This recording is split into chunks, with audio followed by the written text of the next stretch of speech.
انا اعطیناک الکوثر. میں جلدی سے اب اس کو سورت کو بھی مکمل کر دوں تاکہ یہ ہماری سورت کمپلیٹ ہو جائے.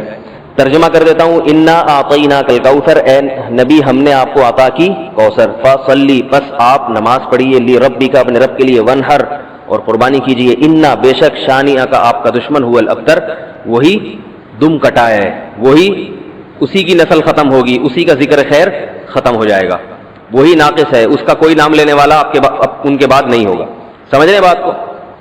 اس صورت کا میں شان نزول بتا دیتا ہوں آپ کو، کچھ اس کی فضیلت کیا ہے اور اس کی تفسیر کیا ہے. یہ آپ کو تحریری شکل میں مل جائے گی، لہذا لکھنے کی ضرورت نہیں ہے. ٹھیک ہے؟ جیسے سورہ فلق اور سورہ ناس کا خلاصہ مل گیا نا آپ لوگوں کو. کس کس کو ملا ہے؟ سب کو مل گیا؟ آپ کو نہیں ملا؟ نیٹ سے دیکھ لیں، مل جائے گا انشاءاللہ. کب سے بھیجا ہوا ہے؟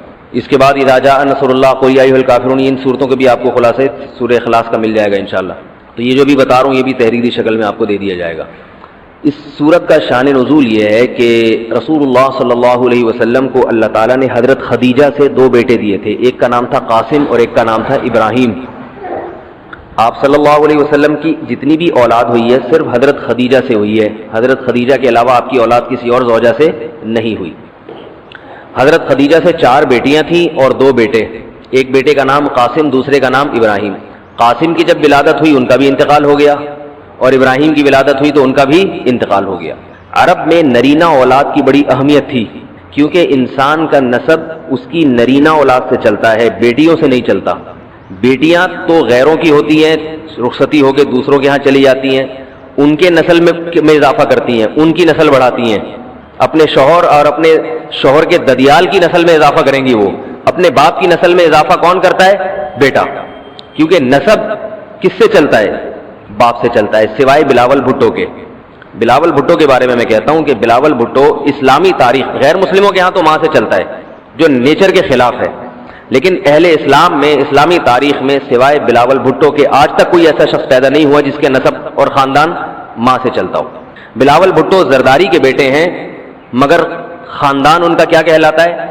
قوم جو آخر میں لگتی ہے وہ بھٹو کہلاتی ہے، حالانکہ وہ بھٹو ان کی والدہ تھیں، ان کے والد محترم بھٹو نہیں. تو سیاست میں انہوں نے نسب ہی کو بگاڑ دیا اپنا. سمجھ رہے بات کو؟ تو یہ سیاسی لوگ اتنے خطرناک ہوتے ہیں کہ یہ اپنے باپ کے نسب کو بدل دیتے ہیں سیاست کے چکر میں، کیونکہ زرداری لگے گا تو ووٹ نہیں ملیں گے، ووٹ بھٹو کے نام کو کیش کرانا ہے. خیر، تو رسول اللہ صلی اللہ علیہ وسلم کے 2 بیٹے ہوئے، دونوں کا انتقال ہو گیا. عرب میں بے اولادی کو بھی معیوب سمجھتے تھے، کیونکہ آپ کی نسل چلے گی بیٹوں سے، اور بیٹے ہیں جو باپ کی بہت زیادہ عزت کا ذریعہ بنتے ہیں. بیٹیوں کے اپنے فضائل ہیں، لیکن ظاہر ہے نسل بیٹیوں سے نہیں چلتی. تو جب نبی صلی اللہ علیہ وسلم کے دونوں بیٹے مر گئے، دنیا سے چلے گئے، تو عاص ابن وائل بہت بڑا دشمن تھا اہل اسلام کا، وہ اور قریش، دیگر قریش، وہ یہ کہنے لگے کہ محمد صلی اللہ علیہ وسلم معاذ اللہ ابتر ہیں. کیا مطلب؟ ان کی نسل ختم، اور ان کا نام لینے والا ان کے بعد دنیا میں کوئی نہیں ہوگا، کیونکہ بیٹے ہی نہیں ہیں. تو یاد کون رکھے گا؟ اولاد ہی نہیں ہے، باپ دادا کے نام کون لے گا؟ اولاد تو ہے ہی نہیں، بیٹیاں ہیں.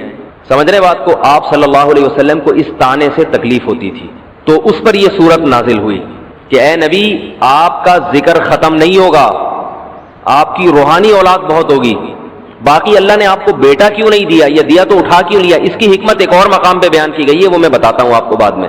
لیکن بتایا گیا کہ اے نبی، آپ کا ذکر ختم نہیں ہوگا، بلکہ یہ جو کہہ رہے ہیں نا کہ آپ کو خیر نہیں ملی، ابتر اسے کہتے ہیں جس کی نسل میں، یا جس کو، کیونکہ جس کی اولاد نہیں ہے نا اس کو یہ سمجھا جاتا ہے، اور حقیقت بھی ایسا ہی ہے کہ بہت بڑی خیر سے محروم ہو گیا. وہ بڑھاپے میں خدمت کے لیے نہیں ہے، کاروبار سنبھالنے کے لیے کوئی نہیں ہے، دین کے مشن کو آگے لینے کے لیے، چلانے کے لیے نہیں ہوگا، اور تذکرہ نسل میں نہیں ہو سکے گا. تو یہ ساری بھلائیوں سے انسان محروم ہو جاتا ہے. تو نبی کو تسلی دی گئی، انا اعطینا الکوثر، اے نبی ہم نے آپ کو خیر، کوثر کہتے ہیں خیر کثیر کو، بہت زیادہ بھلائیاں ہم نے آپ کو عطا کر دی ہیں. کوثر سے نہر کوثر تو ہے، لیکن کوثر کا جو لغوی مطلب ہے، ڈکشنری میں جو مطلب ہے وہ کیا ہے؟ اصل میں حوض کوثر کو نہیں کہتے، بلکہ کسے کہتے ہیں؟ خیر کثیر.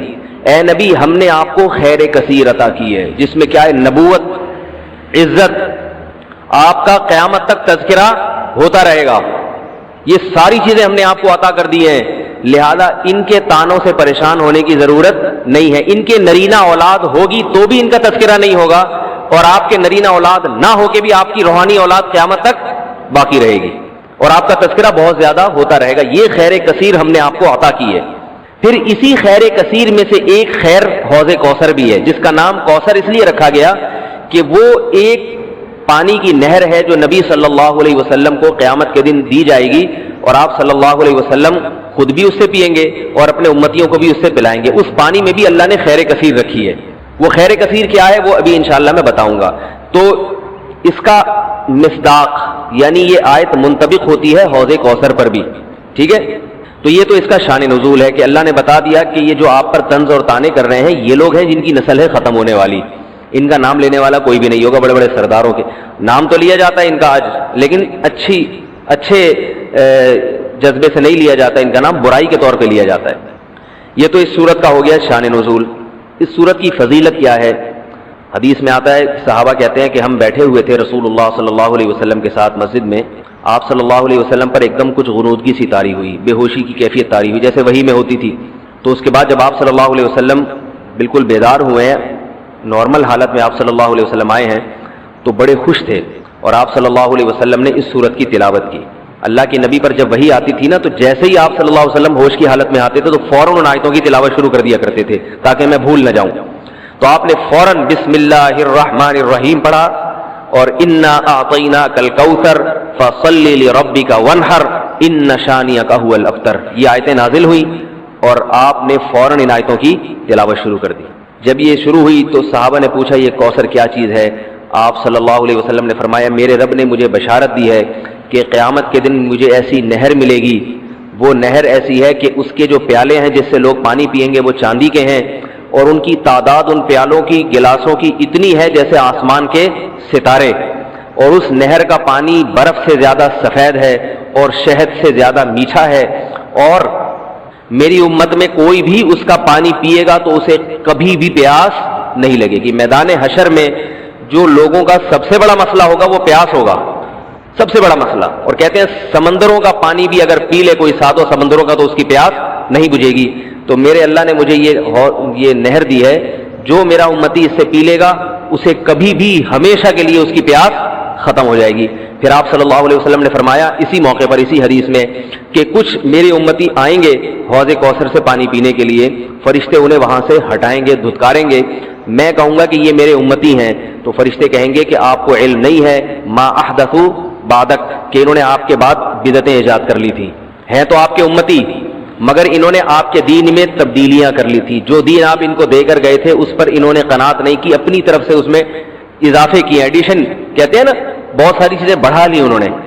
تو اس میں وعید بھی آپ صلی اللہ علیہ وسلم نے بتا دی کہ حوض کوثر سے بدعتی کو پانی پینے کی توفیق نہیں ملے گی.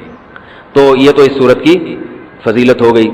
اب اس صورت کے مضامین کیا ہیں، تفسیر کیا ہے اس کی، اس کے اسباق کیا ہوتے ہیں، یہ انشاءاللہ پھر. تو جب نبی صلی اللہ علیہ وسلم نے فرمایا نا کہ تم موت کے بعد دوبارہ زندگی ملے گی، تمہیں اللہ کے سامنے حساب و کتاب دینا ہے، تو وہی مشہور سوال تھا سأل سائل بعذاب واقع.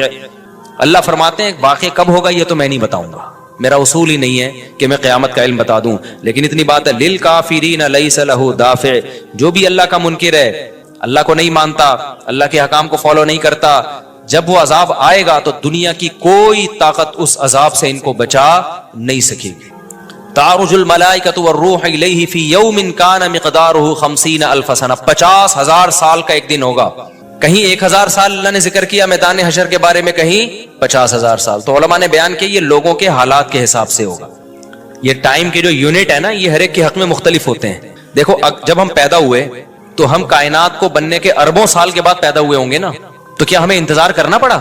بولو نا کیا ہو گیا؟ اگر ہمیں اللہ انتظار کرواتا ابھی تم عالم ارواح میں ہو 1 ارب سال کے بعد تمہارا نمبر آئے گا تو میں تو بوریت سے مر چکا ہوتا. کیا خیال ہے بھائی؟ جہاں فلائٹ 1 گھنٹہ لیٹ ہو جائے انتظار میں آدمی ٹینشن میں چلا جاتا ہے. لیکن ہم تو جب آئے تو ہمیں تو لگا کہ کائنات کی ابتدا آج سے ہو رہی ہے جب ہم نے ہوش سنبھالا. کیونکہ ہمارے وہ یونٹ جو تھے نا، جو وقت کی اکائیاں ہیں، وہ ہمارے حق میں اسٹارٹ ہی نہیں ہوئی تھی. تو اسی طرح مرنے کے بعد جو مردے کے لیے جو ٹائم کے یونٹ ہے نا وہ چینج ہوتے ہیں. ورنہ جو مردہ بیچارہ 20,000 سال پہلے دفن ہوا ہے وہ تو قبر میں کوئی عذاب نہ بھی ہو رہا، وہ تو پڑے پڑے ہی بور ہو گیا ہوگا کہ اللہ قیامت لے آ، میں تو ٹینشن میں آ گیا ہوں، 20,000 سال ہو گئے مجھے.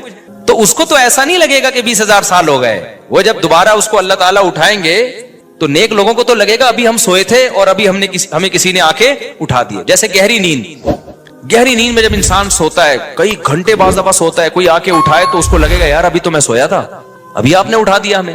تو سوتے ہوئے آدمی کے ٹائم کے یونٹ الگ ہوتے ہیں, مرنے کے بعد کے ٹائم کے یونٹ الگ ہوتے ہیں, عالم ارواح کے الگ تھے. اور بعض تو یہ بھی میں نے سنا ہے کہ دوسرے سیارے پہ آپ چلے جائیں نا زمین کے علاوہ, تو وہاں بھی ٹائم کے یونٹ چینج ہو جائیں گے. تو اسی طرح آخرت کے ٹائم کے یونٹ بالکل الگ ہے. ایک دن 50,000 سال کی, دنیا کا جو 50,000 سال ہے نا وہ وہاں کا ایک دن ہوگا. کسی کے حق میں 1,000 سال, کسی کے حق میں 50,000 سال. یہ وہ ہے جب حساب و کتاب جس میں ہوگا. تو اللہ نافرمانوں کو عذاب سے پہلے نہ حساب و کتاب کا عذاب دیں گے. اللہ ہم سب کو اس عذاب سے محفوظ رکھے جس کو قرآن نے ایک جگہ بیان کیا.